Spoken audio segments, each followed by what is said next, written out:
Nuovo appuntamento con la rubrica PD Informa a cura del Partito Democratico del San Donatese. A esporci le novità la dottoressa Francesca Zottis.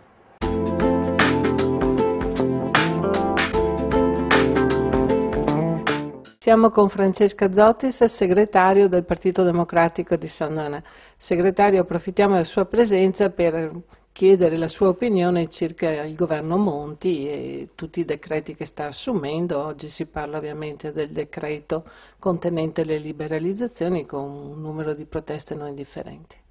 Sì, io devo dire che sono pienamente d'accordo con quello che ha affermato il nostro segretario nazionale, cioè il fatto che noi stiamo sostenendo e continueremo a sostenere il governo Monti, e tutto sommato, con alcuni distinguo insomma, che sono stati fatti, devo dire che il governo Monti sta facendo un gran bel lavoro, soprattutto sta cercando di rimettere in discussione anche quelli che erano degli interessi specifici o delle corporazioni specifiche, per cercare di guardare invece più ad uno sviluppo del collettivo. Ha usato anche questo termine che è stato, diciamo, secondo me un termine molto appropriato per far capire un po' quello che è l'indirizzo del governo. Le proteste alle volte le trovo abbastanza strumentali.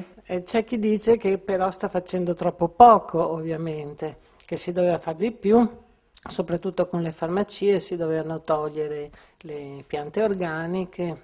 Ma di più si può sempre fare e c'è sempre tempo per farlo, questo non lo metto in discussione. Voglio capire perché non l'hanno fatto prima di più, visto che il tema delle liberalizzazioni l'unico ad averlo toccato era stato proprio Bersani, anche giocando di anticipo comunque, e poi invece si è bloccato tutto. Questo governo è riuscito a fare un passo in più ulteriormente con le proteste che esistono, ma intanto ha cominciato a mettere dei primi paletti, salvaguardando anche alcuni settori come invece quello dell'acqua, dove giustamente c'era stata una grossa protesta per salvaguardarlo, anche visto l'esito del referendum, e anche chiarendo molto bene, comunque ieri dall'Annunziata, cosa intende fare invece sul sistema ferroviario, sul quale insomma, abbiamo anche come PD alle volte delle remore, però ha chiarito comunque che sta andando con un pochino più di calma per capire anche che tipo di regolarizzazione fare. Passiamo invece a livello regionale. Uno statuto della Regione Veneto finalmente dopo tanti anni esiste. Il suo giudizio?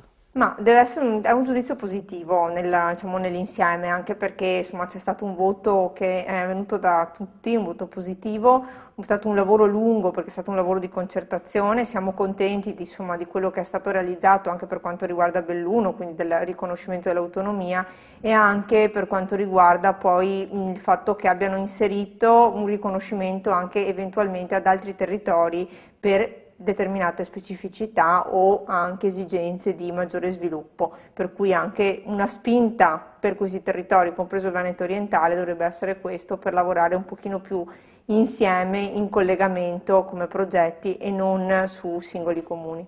Veneto orientale, singoli comuni, adesso parliamo di San Donato, Certo. dove in discussione mi pare si sia iniziata la discussione del PAT, quindi il piano di sviluppo ambientale e urbanistico. Sì, è il piano di stato del territorio che diciamo, era stato presentato il progetto preliminare, i cittadini erano state fatte le prime consultazioni, adesso è stata fatta una prima commissione in cui è stato ripresentato e adesso dovranno analizzare in commissione poi tutte quelle che sono le cartografie. Noi sull'assetto generale, visto che si parla di rispetto ambientale, di sviluppo ambientale, siamo pienamente d'accordo.